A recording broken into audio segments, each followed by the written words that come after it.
Hi everybody, today I'm going to be speaking about the Star of Bethlehem. This does not really seem to be the right time of year for this topic. However, this is what I'm going to do, and you're going to see where it's going later on. The Star of Bethlehem, it is kind of a strange thing. I mean, what was it?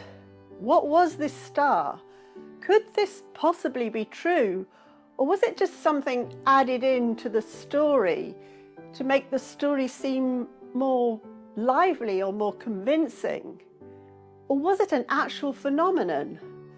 I mean, if it was a star in the heaven, how would you follow a star? That doesn't really seem possible. Well, I was wondering about this question. In fact, I was wondering about it quite a long time ago. This has been going on a few years now. But I found an article written in the journal that belongs to Christians in Science called Science and Christian Belief.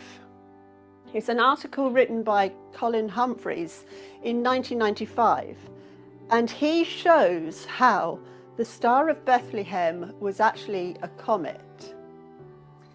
So let's look at in what way could the Star of Bethlehem be a comet?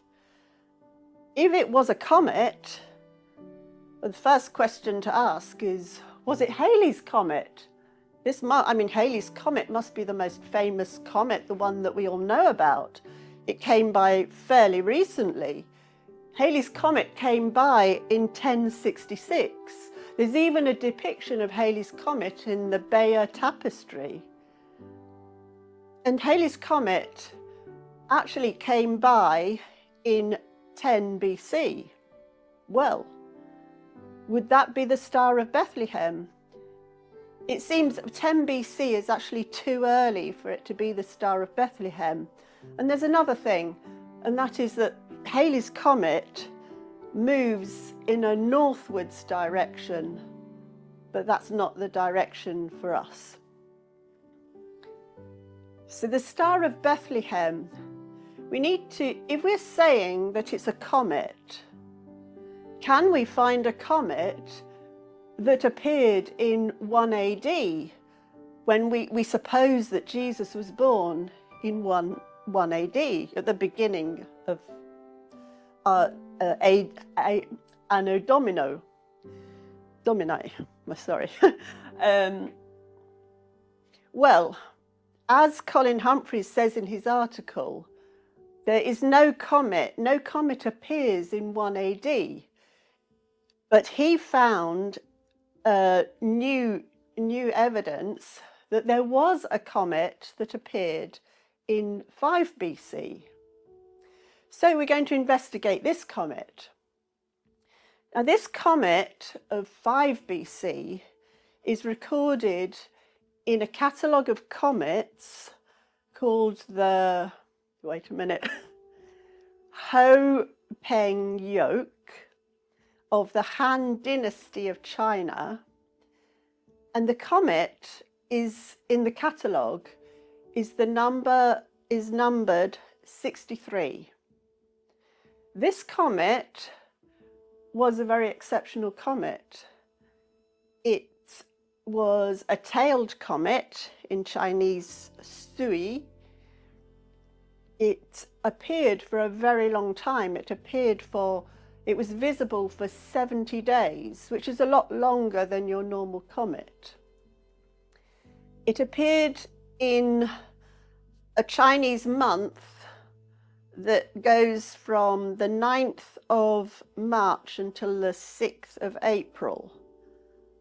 So this comet is a good candidate for being the Star of Bethlehem.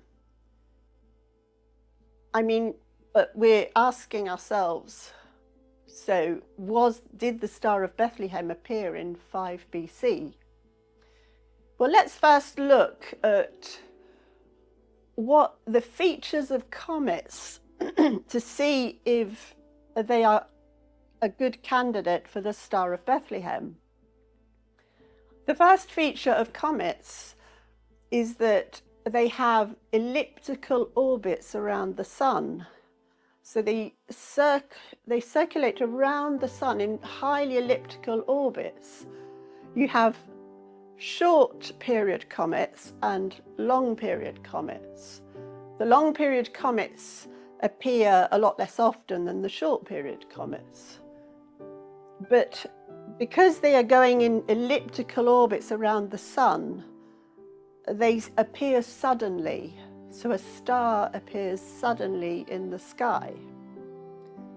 The other feature of comets is that they approach the sun from all different angles. This means that they can be travelling northwards, southwards, eastwards, westwards. They travel in all different directions, and they travel across the sky.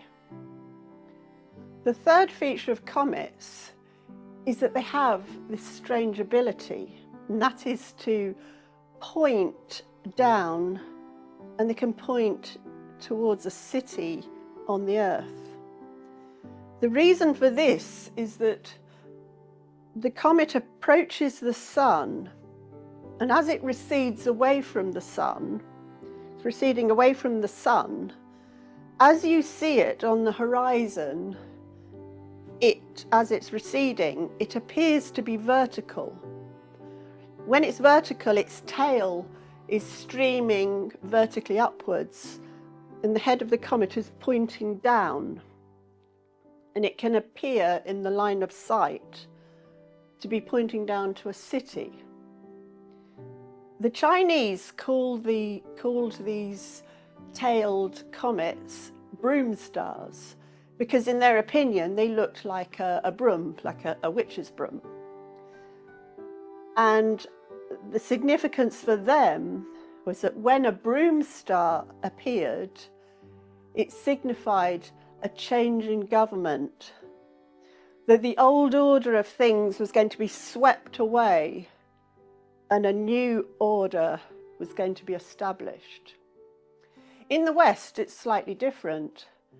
In ancient times, the appearance of a bright star, a comet, was deemed to signify the birth of a great king. Later on, when Halley's Comet appeared in 1066, of course, in the opinion of the Normans, it signified a change of government in a positive way. But in the opinion of the Saxons, the appearance of Halley's Comet was a bad omen. It was a sword. The vertical comet was like a sword over a city, maybe over London. So the appearance of comets gained a more negative connotations. Comets were signs. So Philo of Alexandria, who was a Jewish scholar, wrote that the stars are made as signs. So in Jewish thought, the appearance of a bright comet signified the birth of a great king. And the Magi, the wise men from Persia, this is what they believed. They set off on their journey because the star that they saw was the sign of the birth of a great king. And apparently it was travelling southwards from Media towards Jerusalem. So they saddled up their camels and they set off on a journey to Jerusalem. When the Magi arrived in Jerusalem, they went straight to Herod's palace to find, because they expected the king to have been born in that palace. That was not the case. Now you could ask, is that a sort of strange occurrence for wise men to go on a journey and go to King Herod in Jerusalem? In fact, this was not unusual, because Magi, which meant priest astronomer, had a habit of visiting kings. And it was actually the thing that they did. They would go to the palace of a king and they would explain the signs that they'd seen in the heavens. And they would give advice about government of that country. And that Magi, it's said by the Jewish historian Josephus that Magi visited Herod in 10 BC. So if they had come again in 5 BC, that would not actually be so unusual. So on the subject of Herod, this is actually confirmation of what I have just been saying. We know that Jesus was born during the reign of Herod, that is Herod the Great. Herod the Great reigned from 37 BC until 4 BC. Herod died while Mary, Joseph and Jesus were in the flight to Egypt. Herod died in 4 BC. What this means is that Jesus must have been born about a year before Herod died. So about a year before Herod died would be 5 BC. Today we celebrate Christmas on the 25th of December. Well, that's because we are celebrating what used to be a pagan festival. It was the festival of the winter solstice, the festival of Sol Invictus, the invincible sun. The shortest day of the year was actually the 21st of December, but there was a slight error and it was put onto the 25th of December. So that's when we celebrate the birth of Christ. But the evidence shows that actually, if the Star of Bethlehem was this comet that appeared in 5 BC, catalogue number 63, if this comet was indeed the Star of Bethlehem, then Jesus was born in 5 BC in about the month of April, which means that he was born just before Passover. So what we see in this is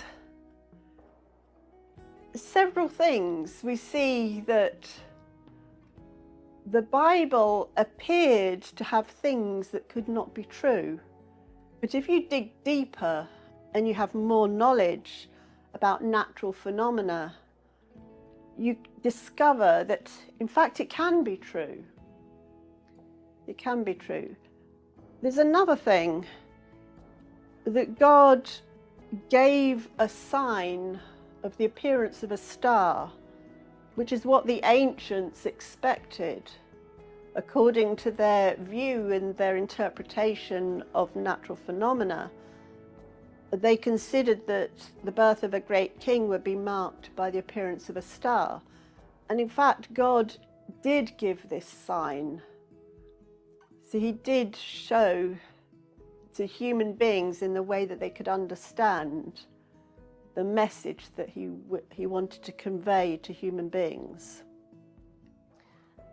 So I think that really it's well established, quite well established, that Jesus was born in 5 BC, not 1 AD, and that he was born just before Passover.